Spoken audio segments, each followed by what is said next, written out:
Yes, Kenya. Tamu sana, tamu sana, tamu sana, yes. Rigathi Gachagua made some remarks that have been causing a lot of heated political debate. In this video, I want us to listen to Rigathi, for his sentiments are going to form the basis of our analysis right now. Nimesikia akiongea hapa Kikale. Wacha nikwambie Kipchumba, najua wewe hujui. Huyu Sudi najua ni rafiki yangu. Huyu engineer. Nilipopoa hii kazi alinikatisha chini. Akaniambia unajua kwa boma ya mfalme iko watu watatu wanne ya fitina. Wakale wote karibu kwa 100 ni wazuri, lakini iko moja mbili watu ya fitina. Wewe ndio usipate shida, wacha nikufundishe Kikale, fitina ikija hapo kwa rais unaelewa. Sasa Murkomen anasema mtatengeneza barabara iende mpaka Pokot na isipitie kule kwa watu ya maandamano. Ati anataka ati nisisikie. Sasa mimi nikisikia na ni mtu wenu iko makosa. Mimi kwanza niko hapo. Sasa hata Yesu si alianza Jerusalem. Sasa wewe Murkomen ukipea hii watu barabara iko makosa gani? Wewe kama uwezi pea hii watu ya barabara ni wakwetu yeye utapea. Sasa wewe ujifiche, wewe sema wazi nisikie, because hiyo ni muziki kwa masikio yangu. Mimi nikisikia mnapata, si nyinyi mlinipatia kazi. Nyinyi ndio mlinipatia kazi. And charity begins at. Na hata Yesu alianza Jerusalem, alafu akaenda Judea. Wewe Murkomen kabla hata hujaenda, wewe tusaidia hii watu ya nyumbani. Saidia watu ya nyumbani. Itakuwa makosa Murkomen hii watu kulalamika baada ya barabara, mambo ya barabara, na wewe umekuwa waziri. Mimi najua iko matatizo mengi ya pesa. Tulipata shida mingi. Mlisikia nikisema pale Kasarani tulikuta store hakuna kitu. Hata panya walikuwa wametoroka hakuna kitu ya kukula. Hii watu ya Azimio waliiba kila kitu wakaenda naye. Ingine waweka Cayman Island, ingine wakaweka Uingereza. Sasa tumeanza kasi. Those are very unfortunate remarks coming from a top government official in a deputy president. Somebody who should be a symbol of national unity, now that is part of the presidency. The remarks clearly exposes two critical issues. The first issue being exposed, the suspicion in Kenya Kwanza government. Kenya Kwanza is basically about two communities, the mountain and the Kalenjin Rift Valley. These two blocks are clearly suspicious of one another. And that's why, as is being exposed by Rigathi, Murkomen was speaking but never wanted Rigathi Gachagua to hear. So there seems to be that suspicion. And also today, Boni Aluwale also exposed that William Ruto promised to support somebody from Western. All these are just signs of suspicions in Kenya Kwanza government. So I won't be wrong to conclude that there might be some silent wars going on in Kenya Kwanza government. And at one point, the silent wars will come to a boiling point, upon which the silent wars will explode. That spells clear doom for the future of Kenya Kwanza government.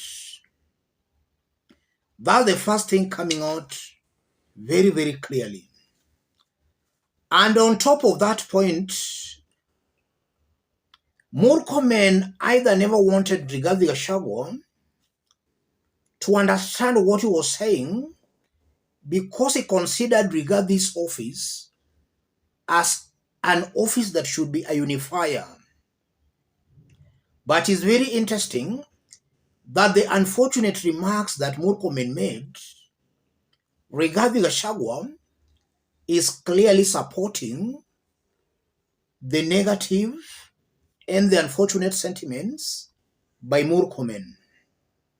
So Rigathi himself, as an individual, is also coming out as somebody not fit, holding that office over deputy president.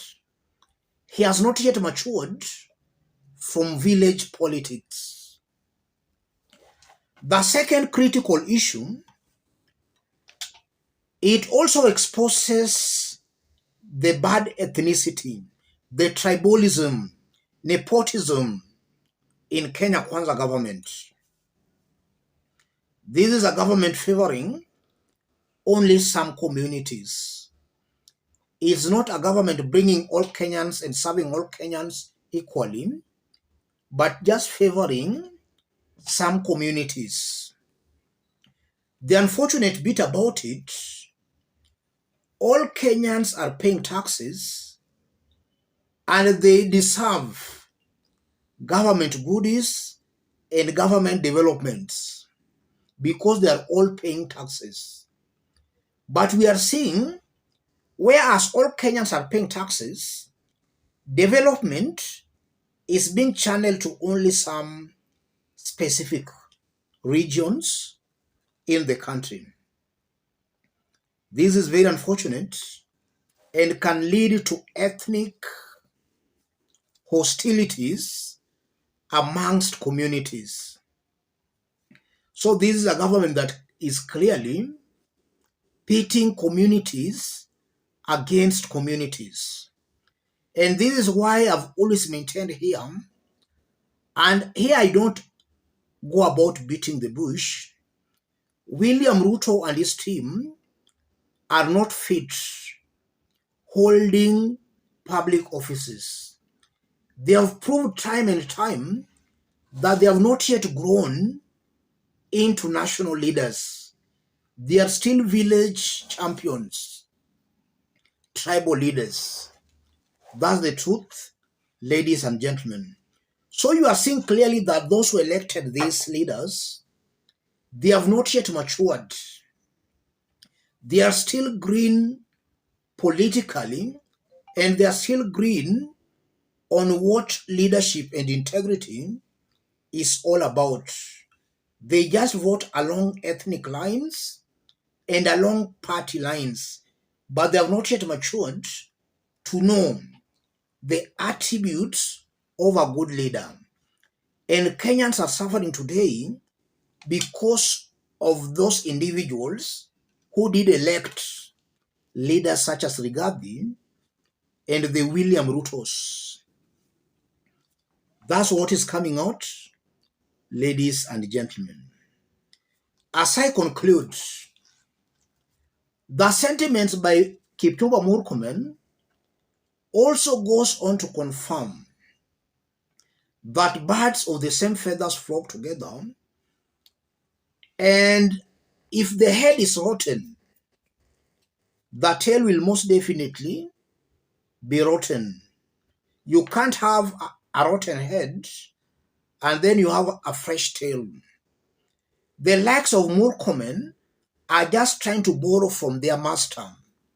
The master has shown them direction, so they're just trying to do what the master has told them to do. That's also something coming out very, very clearly. Let me stop it there, ladies and gentlemen. If you are watching us and you want to support our forum, contact me through that number below. Feel free to channel any support as you may so wish. Let's meet in our next analysis. And even before I forget, those watching us outside Kenya,